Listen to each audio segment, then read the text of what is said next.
in the Showa era, the global media would run stories about Japan as #1 or the unusual country of Japan. Then in the Heisei era, the stories would be about the long-term stagnation in Japan or the lost 2 or 3 decades. Now, with the beginning of the Reiwa era, the world's perception of Japan is changing. Dr. Philip Lipsey, University of Toronto, at a symposium held at Harvard University last year, stated that Japan is often one step ahead of other countries in confronting important political and economic transformations, and suggested Japan was a Harbinger state, which was dealing with issues of an aging population and economic stagnation ahead of the rest of the world. The Financial Times argued in its editorial on April 8th of 2019 that Japan has a record to be proud of. A country that long looked to foreign models for success has now become a model itself. An economist in the UK has also argued in both its editorial and in the Japan Special Report in the 11th of December 2021 issue that many of the issues Japan is already facing are shared global issues, and so other countries should learn from both its successes and its failures. Japan is not an outlier, but a harbinger state. In other words, the world's view on Japan is changing as we entered the Reiwa era. Can Japan's various efforts and initiatives as a country with advanced challenges really serve as a lesson for other countries? Today, we would like to bring a theory of Reiwa Japan into relief by looking at Japan as it really is, with experienced journalists who are active as foreign media correspondents in Tokyo. Now, let me give you a brief description of today's symposium or program. First, the keynote speech will be given by Mr. Yoshiki Takeuchi, Deputy Secretary General of OECD. He will talk about the priority issues facing Japan, a country with advanced challenges, as seen by the OECD, which has been conducting the economic reviews of Japan, comprising analysis of facts and data and policy recommendations for many years, and what needs to be done to overcome these challenges. And in the first session, from a different nation, an unusual country, to a harbinger state, given a talk by Deputy Director General Takeuchi, 4 panelists will discuss what priority policies that Japan should take to break out of the long-term stagnation it is struggling with in its economy. In the second session, with the theme of democratic political issues in the Harbinger state, all speakers will continue the discussion on what is expected of the Japanese politics to overcome the challenges identified in the first session. And having conducted these 2 discussions, we will take questions from the audience. In order to ensure an efficient Q&A session, since time is limited, it will be helpful if you could click on the Q&A icon and write or enter your questions even while the discussions are in progress. Please not hesitate to enter the questions. Of course, you can also ask a question by clicking a raise hand button or icon. I will nominate you. Due to time constraints, please be mindful that we may not be able to answer all the questions. Now, Mr. Takeuchi, Deputy Secretary General of OECD, over to you for the keynote speech.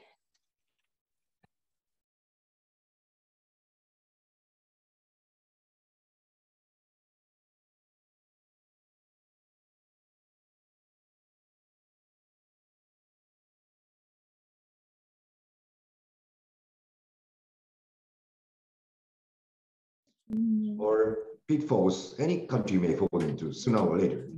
And the world is looking at Japan to learn from its experiences. Let me start by providing some context. Japan is one of the biggest countries in terms of economic size and population. Japan's GDP is the third largest in the world, and in terms of population, Japan ranks 11th. However, Japan is also rapidly aging, a process which is beginning to take hold across the OECD. The fertility rate in 2021 was just 1.3, which is amongst the lowest recorded in Japan's history and in the OECD. The old age dependency ratio, the share of people aged 65 or higher to the working age population, was over 50% in 2020, the highest in OECD. And the population is projected to decrease to 102 million people by 2050, 20% lower than today, and its old age dependency ratio is projected to increase to around 80%, which is almost inconceivable today. Besides aging, Japan has been a harbinger for the rest of the OECD in other ways. As the chairman said, since the 1990s, after the collapse of bubble economy, Japan has experienced a long period of low growth and low inflation, the so-called lost 20 or even 30 years. Prolonged fiscal support combined with pressures from aging, increasing social security expenditures have taken a toll. Government debt in relation to GDP is the highest among OECD countries, though debt level in other countries have been climbing too nowadays. It seems that things were improving before COVID-19, but the pandemic and the Ukraine war shocks have delayed further progress, at least for the time being. Against this background, we might be able to say that Japan has pioneered or became a laboratory of policy in addressing challenges that are becoming more widespread across OECD. I would like to highlight some of these actions, but also acknowledge that the reform agenda is not completed. First, on monetary policy. Japan was a country that pioneered in adopting monetary policy to a low growth and low inflation environment. The Bank of Japan introduced quantitative easing when it started purchasing assets in early 2000s. Initially, economists and central bankers were skeptical, but this approach became common following the 2008 global financial crisis.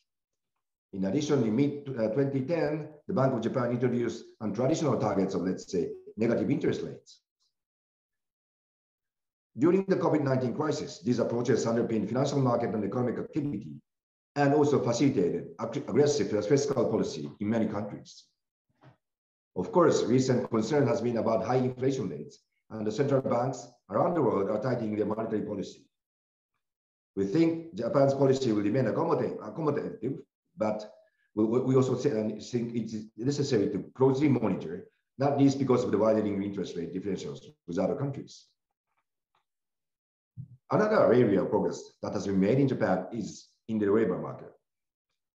The Japanese government made a series of reforms to increase participation, which helps offset the impact of aging. These include pension reforms, forcing firms to extend compulsory retirement ages while securing job opportunities for female and elderly people and increasing the number of childcare facilities. As a result, even though the working age population is declining, Japan has significantly increased the number of employees, especially female and elderly people. The employment to population ratio is 78%, fifth highest in the OECD. Female employment rate has risen around 15 percentage points since the beginning of this century and is now at 71%. On the other hand, many female and elderly workers are part-time or non-regular workers. This is partly the result of a large gender wage gap and serves to depress productivity growth. Japan also faces more challenges after COVID-19 shock. In order to boost productivity and raise the number of people working, action is required on several fronts. I would refrain from talking about drastic accommodation of immigrants, for this is politically very difficult. But first, we can go for more flexibility, such as continuing with work style and related social security system reforms. Second, business needs to do more in harnessing digital technologies and reforming a seniority-based wage system. In addition, Japan needs to catch up with the new policies for sustainable and resilient growth. I would also like to refer to Japan's leadership in promoting quality infrastructure investment. Japan has been a frontrunner in mobilizing global collective action to address the lack of quality infrastructure investment. This began with 2016 G7 held in Iseshima, and then in 2019 with G20 leaders' endorsement of the principles. Quality infrastructure investment promotes sustainable, resilient, and inclusive economic growth. And this concept applies not only to developing countries, but all the more to developed countries where they have massive stock of infrastructure that awaits renewal. Let me say a few words about further targets and priorities. First, although Japan has been developing green technologies and has achieved high levels of energy efficiency, the use of fossil fuels remains important, and the share of renewable energy is still limited in comparison with other OECD countries. Second, Japan has a very well-developed digital infrastructure. However, it appears very difficult for households, firms, and especially in public sector to utilize the digital technology effectively.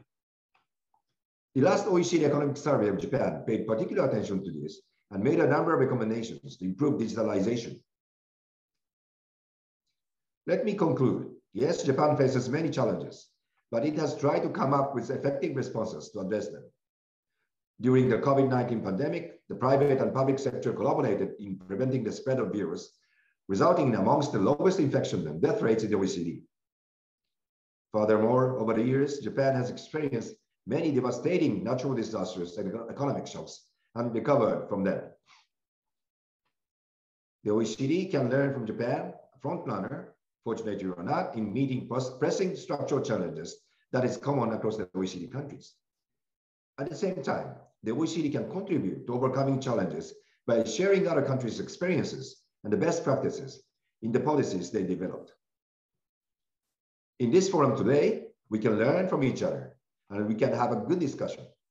Thank you very much indeed for this opportunity. 竹内次長、ありがとうございました。Thank you very much, Mr. Takeuchi. Listening to your talk, even during the last decades, and Japan served as the research lab, so to speak. As you mentioned, despite that, ahead of other OECD member states, the low inflation, low growth, to address those quantitative and qualitative measures were taken to lead the world. But that the current situation in Japan differs from that in the West, where the chronic deflation and acute inflation coexist with each other. As Mr. Takeuchi mentioned, and therefore, Japan's monetary policy, if I may use his terms, is likely to remain accommodative. Now, as priority areas of focus for Japan's reform, he identified the labor market reform, including the expansion of women and older people's participation in the labor market, and the need for the government, business, and households to work together to achieve the 2050 net zero target and sustainable growth, and green and digital transformation.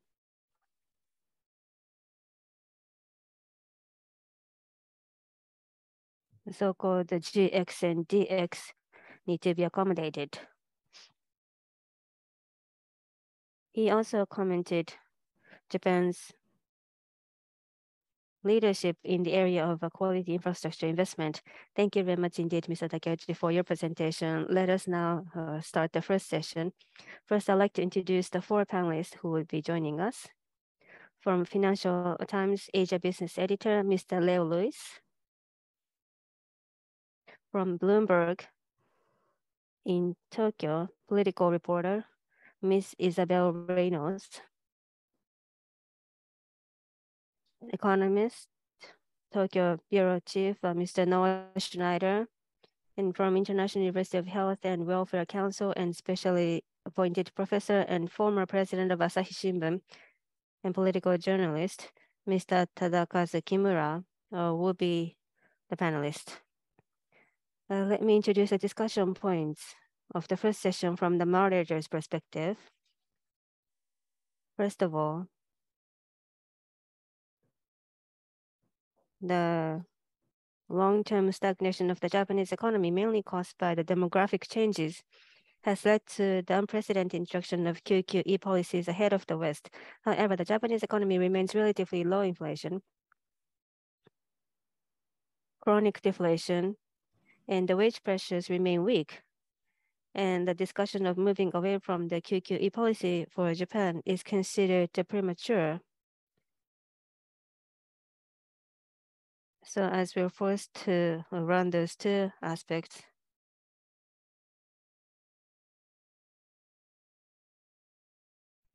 so what kind of measures should be taken by the government of Japan when there is a risk of the acute inflation as well?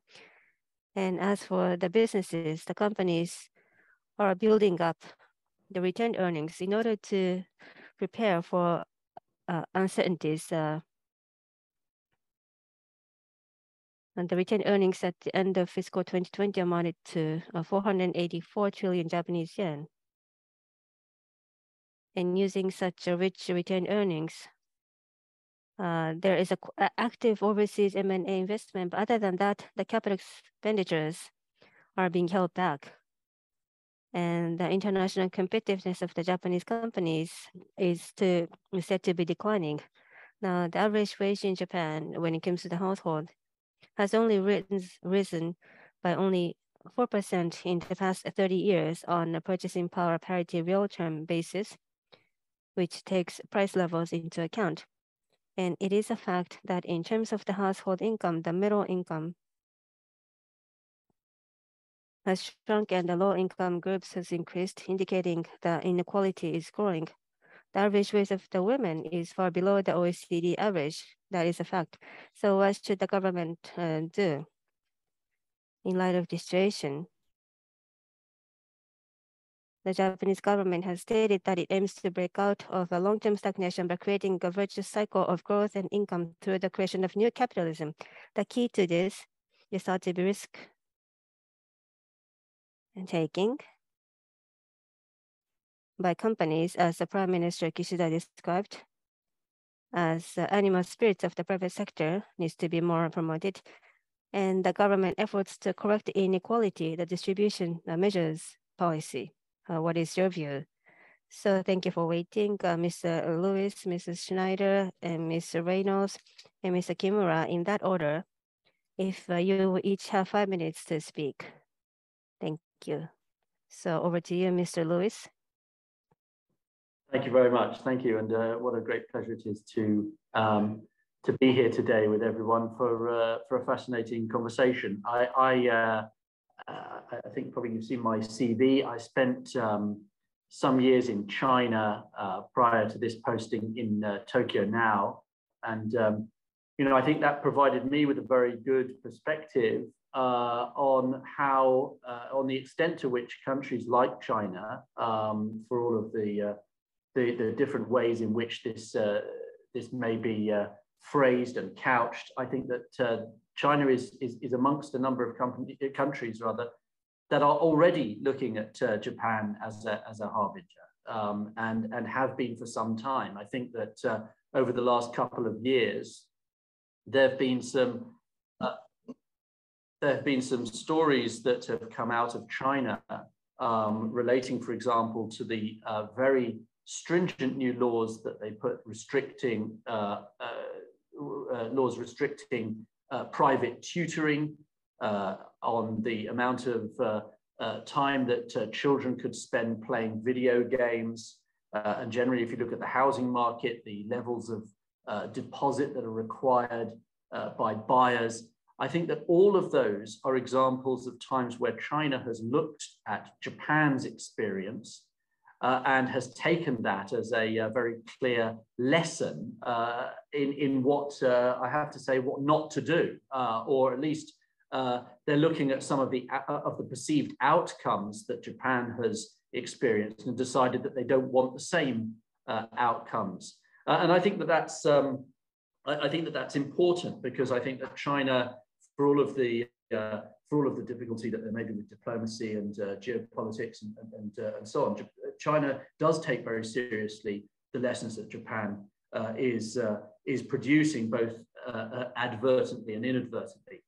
And you're absolutely right, Kodama-san, that you know, at the beginning you said that this was a preoccupation of foreign media now, and you're absolutely right. You know, the Financial Times has ended up spending much more time looking at ways in which the lessons that Japan is emanating to the rest of the world are of greater and greater relevance. You mentioned demographics, but we look at a lot of aspects of this, and one of the ones that I find very important as a corporate reporter has been the actual speed of globalization by Japanese companies. I think that Japanese companies are often given a rather poor reputation, certainly among some investors, for the idea that they have not globalized rapidly enough, that they're still quite inwardly focused in terms of management, or perhaps in terms of even their ambitions. I find that actually, as we look across corporate Japan, the reality is a good deal more nuanced. And I think that when you speak, for example, to companies that are producing very strongly consumer-facing goods, what they say is very similar. We know, CEOs and so on are saying, look, we know that the population is shrinking. We know what it's like to look at long-term projections for a given market, for a given product, and realize that no matter how well we sell this product, no matter how brilliantly we conceive this new product, the actual long-term future for this product domestically is not only limited, it's actually going to get smaller. And so that places two very heavy burdens on companies. One, on having to come up with products that definitely have to be hits. You can't just spray lots of kind of half hopeful products into the market. You have to go for hits. But more important, you have to globalize. I think it's very significant. Earlier this week, an American research website, cars.com, which produces an annual research report on the Americanness of the vehicles sold in the United States, put out its new rankings. And everyone was very excited, of course, because Tesla comes at the very top of that list of the most American cars, based on, you know, the location of the manufacturing, the nationality of the workers, and the whole supply chain. What people didn't notice, perhaps as much as they should, is the fact that Honda occupies 7 out of the top 20 spots of the most American cars on sale in the United States. And of course, the reality of that is a story of globalization, a successful story of globalization in Honda's case, but a story that is very much more common than it used to be. 22.5% of Japanese manufacturing is outside Japan, is outside Japan by Japanese companies. And that number has been going up and up and up. And you know, one of the reasons that the yen's level at the moment is perhaps less influential over the equity market than it might used to have been, is precisely because that percentage has been rising and rising. And so I think that from my point of view, that we've got a lot to talk about today, and my 5 minutes are over, but I think those two aspects have been very exciting to watch in these earlier stages. And I think that that's going to be what we're going to be looking at, certainly as a, you know, as a business newspaper in the coming years.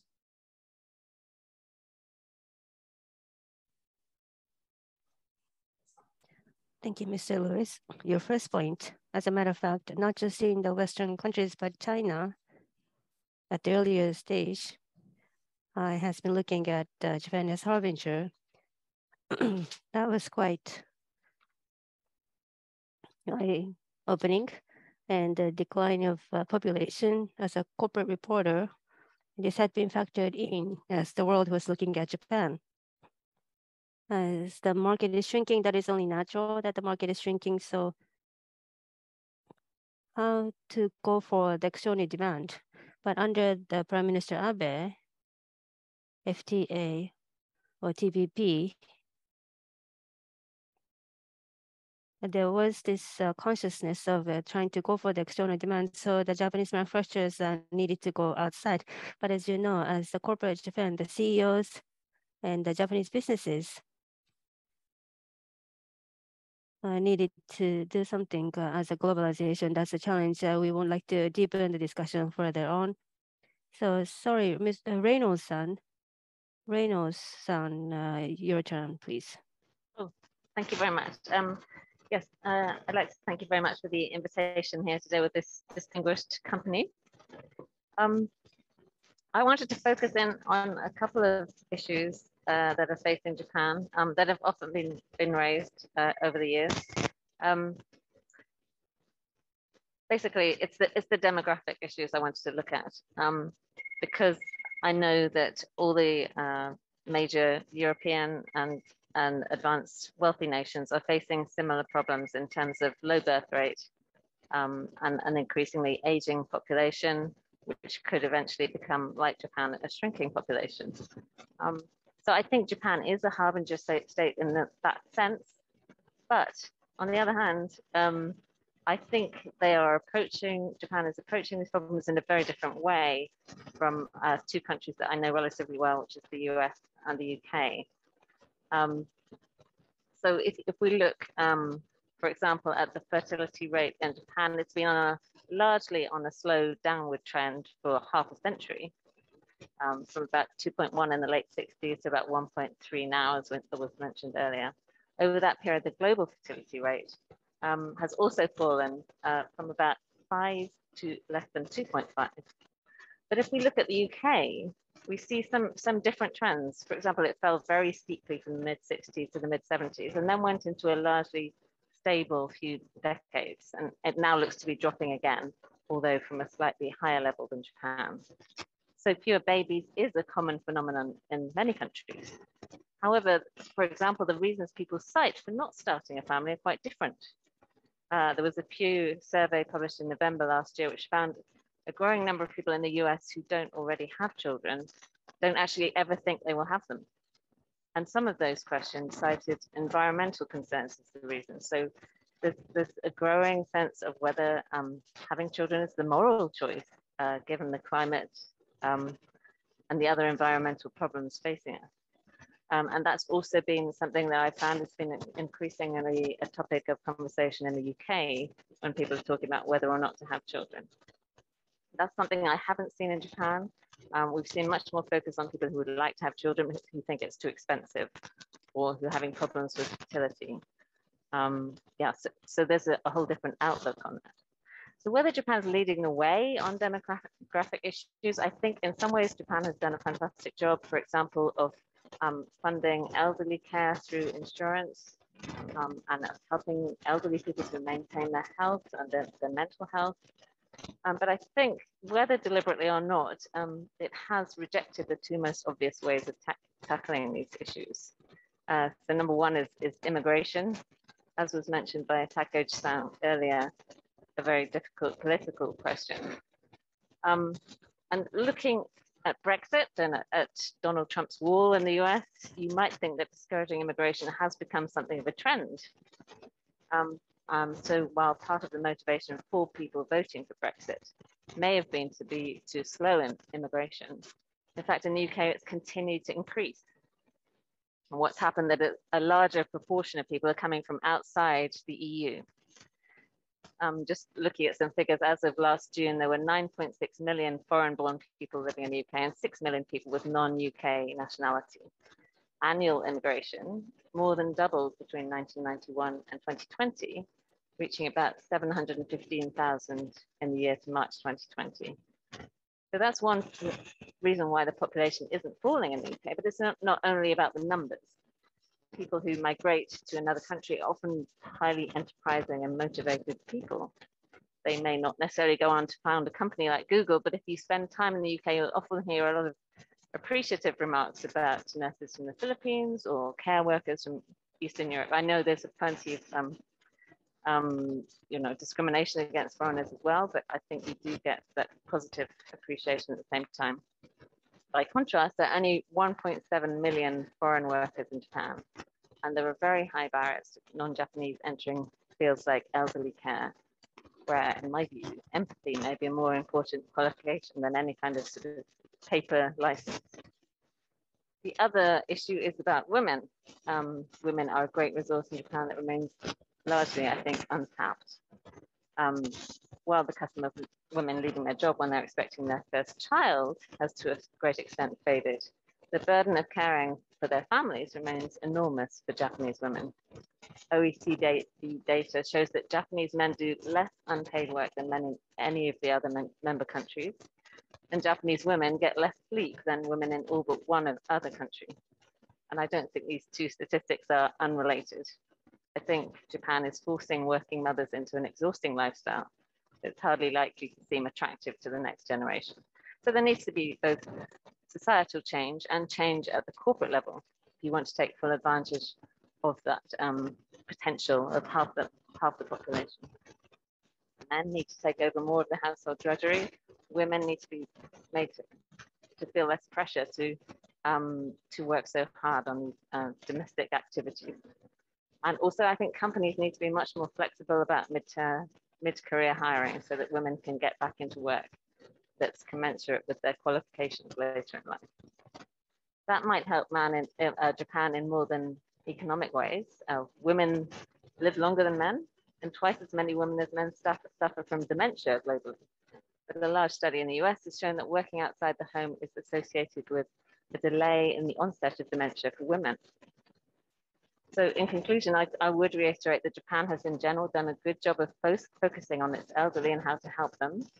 That's why it boasts one of the world's longest life expectancies. But reluctance to adopt any radical ideas could mean that the way the country changes in the coming decades is rather different from other wealthy countries.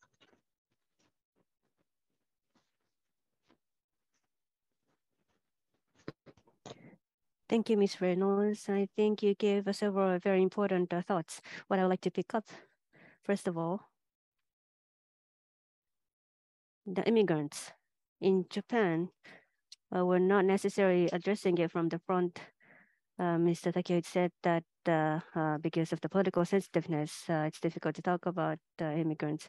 But yet, close to 1.7 million foreign workers are in Japan. So we don't use the term immigrants, but we use them as foreign workers. Some German told me, Mr. Kodama, Germany in 1960s as August part-timers accepted workers from Turkey. And after they made money, we were planning to send them back to their country, but that doesn't happen. They take root. So Japan is required to make that kind of commitment. And the caretakers to secure the immigrants or the foreign workers, but there are some strict restraints. And also women, the ladies, I didn't know myself that men helping out the housing chores, that's so true myself as well. And women sleep less than the men. And I didn't know that. But this issue is very important. And the reason for the lower birth rate in Japan is that a bit different from the report of US, but it's more of economic reason in Japan. That people don't want to get married, people cannot get married, people cannot have kids because of the economical reason. And how to break through that is what we need to address as well. So we'd like to have a further discussion later on. So Mr. Sneider, over to you now. Thank you very much for the invitation to join this panel of brilliant colleagues and participate in this fascinating discussion. Can you all hear me okay? Okay. So I felt a slight responsibility to clarify perhaps the concept of Japan as Harbinger state, since we introduced it into the discourse in The Economist, and I think it's important when talking about Japan as a Harbinger state to recognize that it doesn't mean we're talking about Japan as being ahead of the curve, as being ahead of others in terms of figuring out solutions.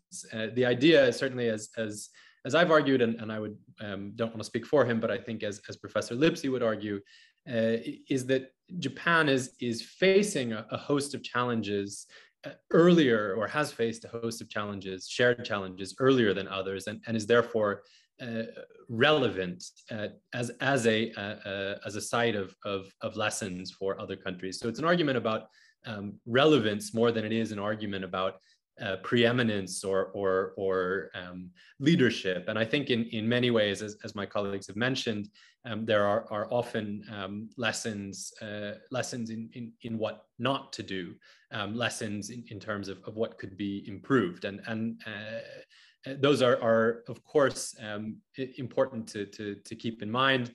I think what Isabel mentioned about immigration and the role of women in Japan, I agree with entirely. And I think when politicians talk about the animal spirits of corporate leaders, they ought to be thinking about their own animal spirits as well. There needs to be more animal spirits in Japanese politics, and perhaps we'll get into this in the next session. More willingness to take on difficult political questions, as Takeuchi-san mentioned in his speech, like immigration. And I think there is more appetite to do so than there might seem on the surface, especially in parts of Japan that are facing demographic change, that are further down the sort of barrel of demographic change in regions outside of Tokyo, where the crunch in terms of labor and in terms of depopulation is really being felt. And I think, you know, when we talk about demographic change and the lessons that Japan offers, potentially some of the sort of positive or model lessons that Japan offers, one important element is that there isn't a single model. Demographic change is going to affect every community differently, just as it affects every individual differently. And I think what you see in Japan is, especially again outside of Tokyo and outside of big cities, are different communities coming up with models that emerge from the particular local context, that emerge from the ground up. And those tend to be the solutions that work most effectively, rather than thinking about centralized sort of top-down development models that a government in the capital can apply to the country at large. Those tend not to map on well to local contexts and tend to leave a lot of gaps. So I think part of the lesson that Japan offers for other countries dealing with demographic change lies in the importance of empowering local communities, empowering regional leaders, and to an extent decentralizing the decision-making process about how to distribute resources, how to structure these new communities, with the recognition that even if you have more immigration, even if you have more women and more elderly in the workforce, you are going to see a process of shrinkage in many parts of the country, and that's true in other countries as well. I think talking about fertility rates and the reasons why people don't have children, it's quite interesting looking at Japan in the context of East Asia these days. What many people don't realize is that despite having a very low fertility rate of 1.3, Japan actually now has the highest fertility rate amongst developed economies in Asia. Japan's fertility rate is higher now than South Korea's, Singapore's, Taiwan's, Macau's, Hong Kong's, and probably even China's. And when you look at these countries and these economies, one of the big reasons is again, the cost of having children, and in particular, the housing costs. And this is a place where I think Japan, again, may offer a positive lesson or two in an area that's quite unsexy, but it turns out important, which is namely urban policy and in particular zoning. Making it easy to build, easy to rebuild, easy to expand the housing stock, might have had some positive knock-on effects, at least relative to other neighboring countries in East Asia. And the final point I'd like to make in this first session has to do with the labor market, and I think a lot of the comments that my colleagues have made have touched on this too. But I think many of these at the crux of many of these issues, or the solution to many of the remaining challenges, is the labor market and the inflexibility of the labor market, the injustice or unfairness of the kind of dual nature of the labor market, the division between regular and non-regular workers. I find it, frankly, a bit baffling that in the discussions of new capitalism and in the discussions of inequality in the context of new capitalism, that the government's plans for addressing the government's plans don't do much or don't say much about addressing this divide. When you look at what measures are being proposed to raise wages, they tend to come back to a series of tried and failed measures, such as tax incentives. We've seen a boost for some public sector workers' wages, but it doesn't appear to be sufficient.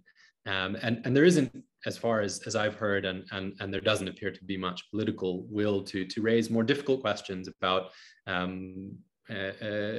hiking the minimum wage further, addressing the disparity again between regular and non-regular workers, finding ways to make the labor market more flexible and better suited both to the knowledge economy of the 21st century, but also the demographic realities. So the need to have more, to allow women to have more robust, more balanced home and working lives, and also to allow elderly folks to participate in the labor market, to have jobs, but in a more potentially flexible manner, in a way that means gets more out of the knowledge that older workers have, that doesn't just come down to rehiring people on lower salaries as sort of part-time consultants. So I think if there's one area really to focus on for reform, it's the labor market. We'll stop there and look forward to the rest of the discussion. Thank you very much, Mr. Sneider. Later on, we would like to deepen the discussion. So under new capitalism, as you pointed out correctly, as a matter of fact, when the upcoming upper house election, in the party leaders' discussion, what is always mentioned is actions to control the inflation. There's a focus on how to deal with the commodity prices hike. And there's no discussion on raising the minimum wage for the workers.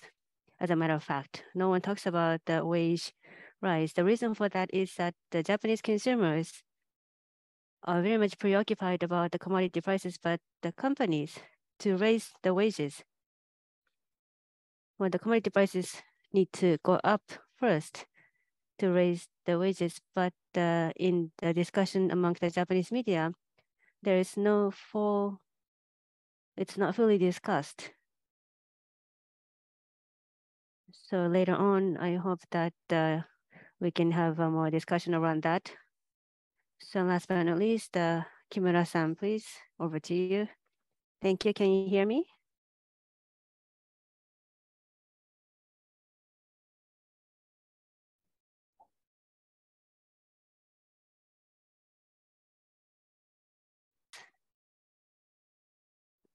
So right now, Mr. Takeuchi gave a very well-balanced remarks. And I agree with many of the points raised by Mr. Takeuchi.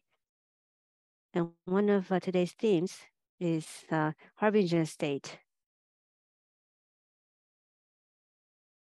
It doesn't mean that Japan is a role model, but as an experimental nation, so to speak, ahead of other countries, Japan has been addressing these issues ahead of others.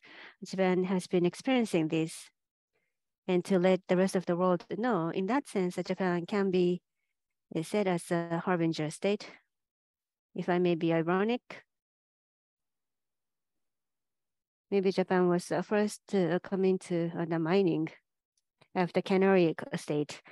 As Takeuchi mentioned earlier, the reforms on the labor market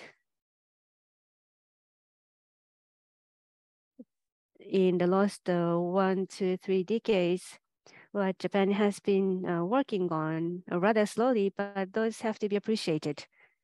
For instance, what the world is challenging as a common issue is, of course, against the COVID-19 or the crisis in Ukraine. That's a global common issue for any country. We don't know the specific exit for the crisis in Ukraine, but for this COVID-19 pandemic, although we've repeated a trial and errors, Japan has come to a level where we can be appreciated to some extent of what we have done. So the policies need to be assessed in a balanced way. But as other panelists have been mentioning,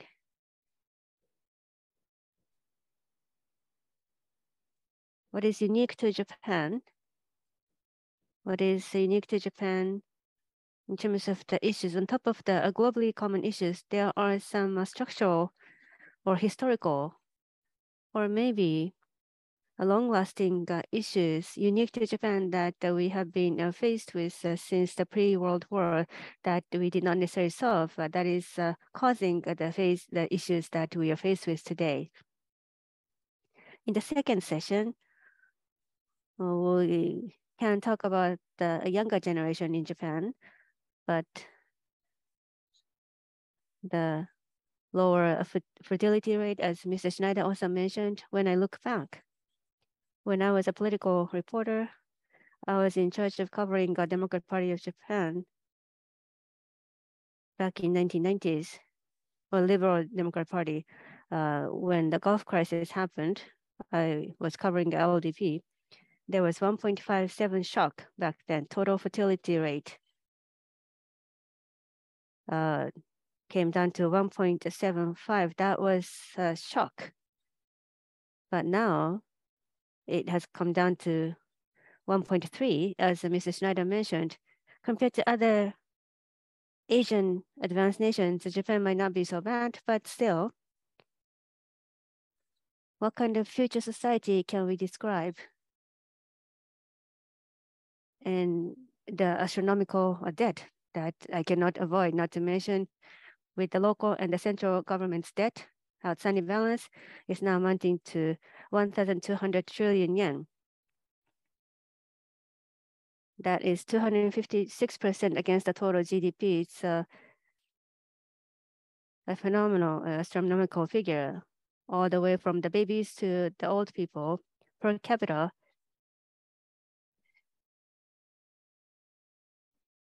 There is a large amount of debt.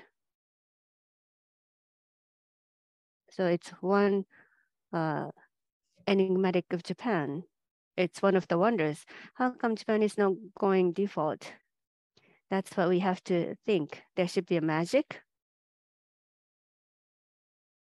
The financial households, financial assets amount to 1,000 trillion yen, and the government's financial assets, 630 trillion. And BOJ is buying a lot of government bond. 96% of the government bond is purchased by the Japanese investors. So we're making our own borrowing. So that may give us some of stability to some extent. But having said that, as has been mentioned, in the coming upper house election, as President Kodama mentioned, the inflation that is coming right in front of us, and as Mr. Takeuchi also mentioned, the acute inflation is the focus that all the parties are trying to accommodate. But over this 30 years, the chronic disease, chronic deflation, how to solve this chronic deflation, it should be much of a longer term challenge. But it seems like no one is willing to touch upon that. From 2050, or from 2015, the negative interest rate has been introduced. Economy is not necessarily going up, but with Abenomics and with Kuroda Bazooka, with QE policies, and the stock prices actually went up because of that. There may be a lot of people who made a lot of profit, but trickle-down impact or effect has not been observed. As Mr. Sneider mentioned earlier as well, the real wages have not changed. And the ratio of non-regular workers have risen from 20 to 40% in the past 3 decades. I'm not trying to come up with a negative list, but in the upcoming election on the 10th of July, LDP may win overwhelmingly. That means that Prime Minister Kishida will win another 3 years' time. So he can feel relaxed and comfortable to run his administration. But we don't have much time left. There's energy issue. Energy supply rate in Japan is 11% only. So energy issue, and also how to cope with the nuclear issue, and how about the future loss of the pension. There are challenges that we cannot wait. And to focus on those issues with the long-term policy, well, we don't have those policies available. That, I believe, is the biggest challenge Japan is faced with. And there's also a silver democracy issue. And for the children's issue, maybe we can cover them in the second session. I'd like to share with you my ideas. So for now, I'd like to conclude my remarks. Thank you, Mr. Kimura. So we've come up with many discussion points and with several interventions. For instance, Mr. Sneider said with the lower fertility rate, the direction going forward should be the decentralization. And for the young people are suffering because of the economic cost, including the housing cost. So some recommendations from the policy perspective, so including that, or Mr. Lewis talked about, as a corporate reporter, I'm sure he has more to say as a corporate reporter. So once again, anyone, if you would like to, or if I may,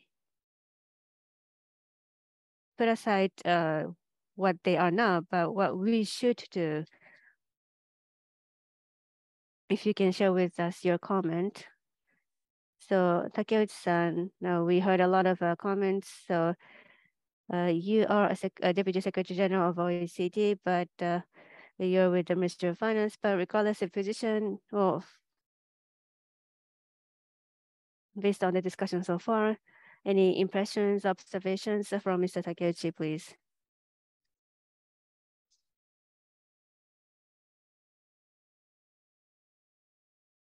Interesting discussions, and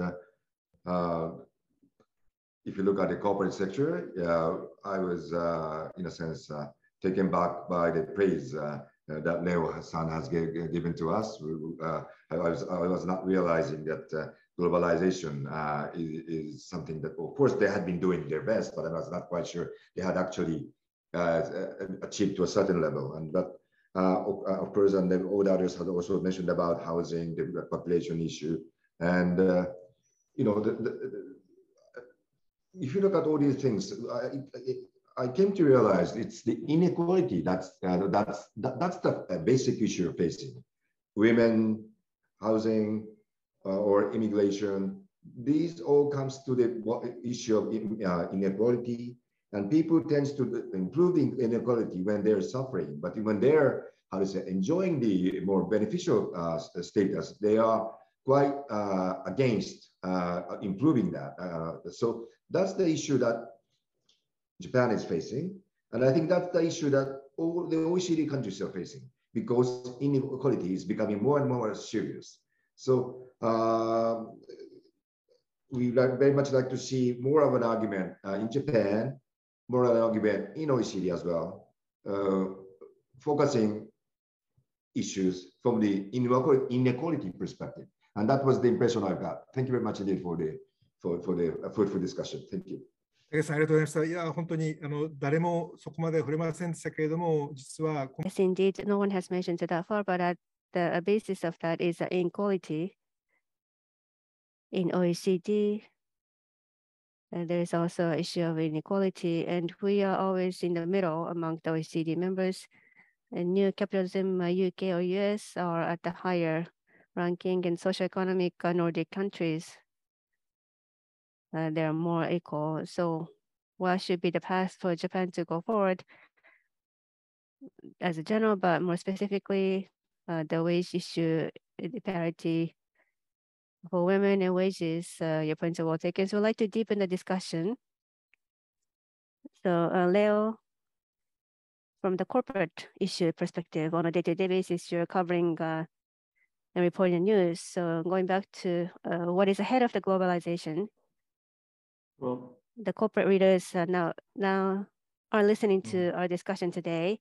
So if you can raise any issue, or this is a great opportunity for you to, for as far as I follow, for instance, in Japan, in a harsh way, the corporate governance code, is that functioning well? Is it just the formality? Or the shareholders' capitalism, so to speak? Shareholders' capitalism versus the stakeholders' capitalism.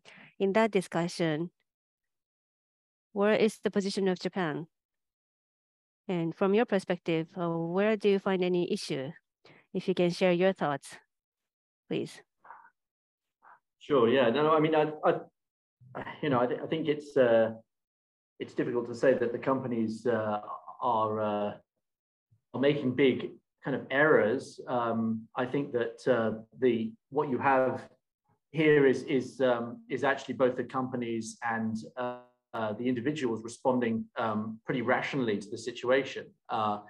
We'll come back to governance in a moment, but look, I think it's generally been the case, with the possible exception of the late 80s, that the Japanese household has behaved pretty rationally, and I think that as an aspect of that, I think that people's the emphasis that people have had on, as job seekers, on looking for stability as the primary kind of motive in what they're looking for from an employer, is reflected again by the companies themselves. That if you think that the best people are looking for stability, your incentive as a company is to provide stability. And I think both of those two things, and my colleagues have touched on the illiquidity of the job market here.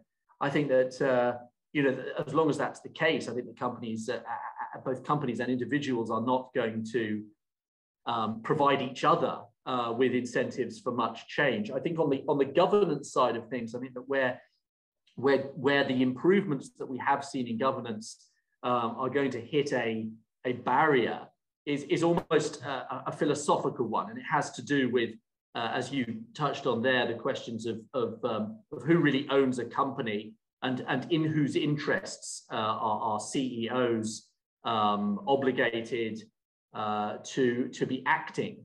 And I think that what's so fascinating has been for years and years, you speak to Japanese companies about their priorities as CEOs, and they'll talk about the kind of equal weighting that they place on the different stakeholders. And I think the trouble with that is that I don't think they do. I think that's been a deception. I think that the deception plays out in the following ways. I don't think that if you value your staff as one of the 3 or 4 core stakeholders, you withhold wage rises for as long as Japanese companies have done. I don't think that if you value society in the way that these companies claim to place society as one of the stakeholders, again, what Isabel was saying, you don't overwork people. I think companies that if they want to say, we value all our stakeholders equally and shareholders are just one of those 3 stakeholders or one of those 4 stakeholders, you've got to, as it were, walk the walk. And I don't think enough companies have been doing that. And so I suppose improvements in governance are tangible, but I think that where they're about to stop is when companies really hit that philosophical barrier and are forced to say, well, actually, you know, we're only saying that we value these stakeholders, you know, and irrespective of what new capitalism requires them to say next. So yeah, that's my thoughts on that.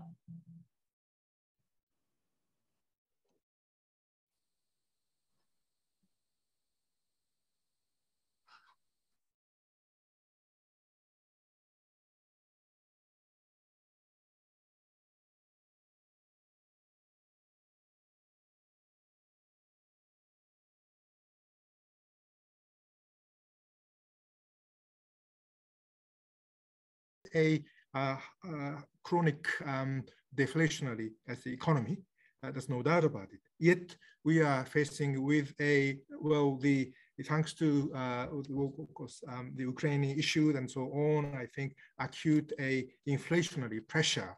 So that puts, I think, the government or even the Central Bank of Japan in a very difficult position. How really actually we should manage the monetary policy? I think Kuroda-san maintains, yes, we will remain accommodative, of course, a policy. But yet, I think one way forward, according to I think, Professor Watanabe, Tsutomu Watanabe now, who has written a very interesting book on the prices of Japan, prices, I think. You know, if the wage,